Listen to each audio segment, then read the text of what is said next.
Hi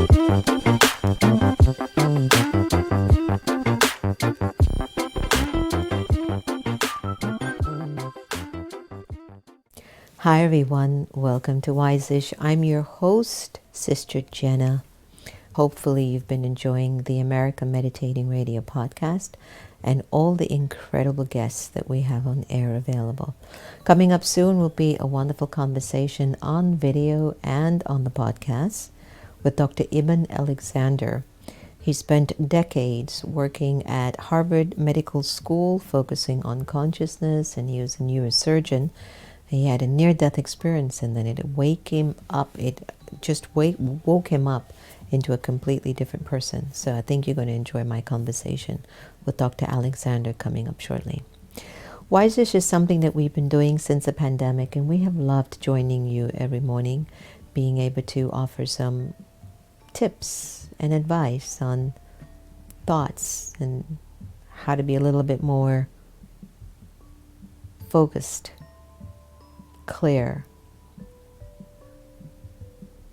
truthful, authentic, strong, inspired, determined, optimistic. I've been hearing a lot from individuals. There's a little bit of anxiety in the air here in America. And even those who are watching across the seas, you're also feeling for your American friends and allies as well. I get that. But we are resilient people. However, we still need your good wishes, and we also need to practice our good wishes in order to navigate during these particular unique times. Don't get into all of the chaos and the doom and the gloom. It's not going to serve anyone any good. But what's important is to find a way to see things from a perspective of, well, how do I actually want it to be? Do I want there to be peace and harmony? Do I want there to be love and strength? Do I want there to be equality? Do I want kindness? Do I want generosity? Or do I also want a little bit of drama, a little bit of excitement? Because come on, be honest. When everything is just completely okay, do you get bored? When you and your spouses are comfortable with each other and you've been married for 20 or 30 years and you're like, he always does that anyway.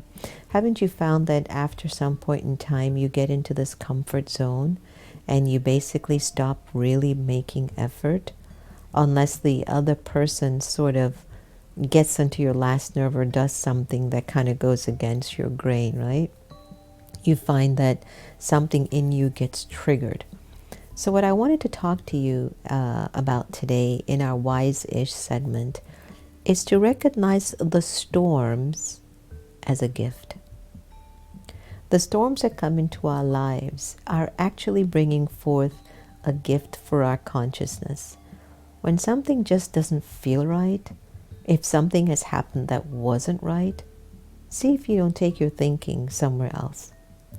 If you can be going through storms and challenges and maybe disappointments or loss, and you walk away going, what am I going to do?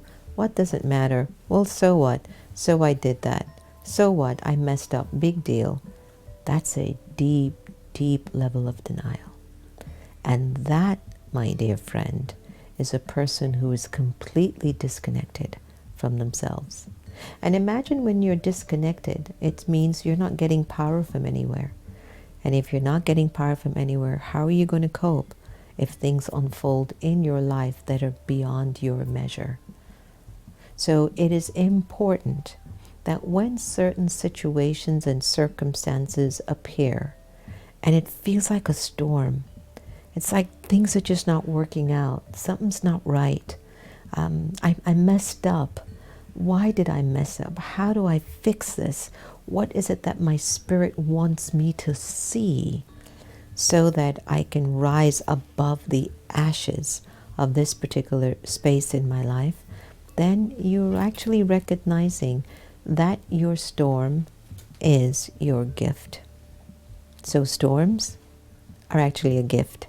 It's a very beautiful Hindi saying, tofa, tufa, not tofu. But the storm can actually become a gift for you. So whatever you might be going through now, post-election, turn off the news. Take in your 10-minute dose if you need that much. Nothing more than that. The amount of energy and thought power that you would put in listening to all the roller coaster of emotions that the media wants to put you through, you could have written a book. You could have composed a song. You could have participated in the Diwali dance. You could have done so much more. So use whatever storms that we might be going through as a nation as a gift to rise up and be the best version of ourselves. In your quietest of moments, you and I both know we always want better. Always. So I wanted to announce the upcoming production by America Meditating, which will be a short film entitled Diwali Dance. Diwali is this particular Indian festival which is about the triumph of good over evil, and boy do we need that now. So it's going to be released on November the 14th on America Meditating, and we'll definitely send you some information. But basically we've called people from around the world to practice a dance that was choreographed by our youth leader Aditi Goel, and Dancing for the Stars Howard Feelgood, who offers you a Western version. Aditi offers you an Eastern version. And if you are interested to participate, please email us at info@americameditating.org, but also go online and look for the sample of the dance. We're still receiving dance samples up until November the 7th. So feel free to send in your dance routine based on the song that we have recorded in the video. We do request that you wear white and a red sash to keep in unison. We're trying to make it as synchronized as we possibly can. So hopefully you'll enjoy just this little brief promo on the Diwali dance, and I'm hoping that you'll also participate and you'll tell your friends as well. Let's see what your blessing is for today. You are the one whose intellect has full faith, and you maintain the thought, God is my world. As a result, you are able to receive God's help at every step. From the Book of Blessings. Beautiful blessing for today. Very appropriate too. No one can take away your happiness unless you give them permission. And we really are here to love each other the same. Let's practice that more and more. Take good care. Thanks again for joining us in Wise-ish. Make it a really good day. Om Shanti.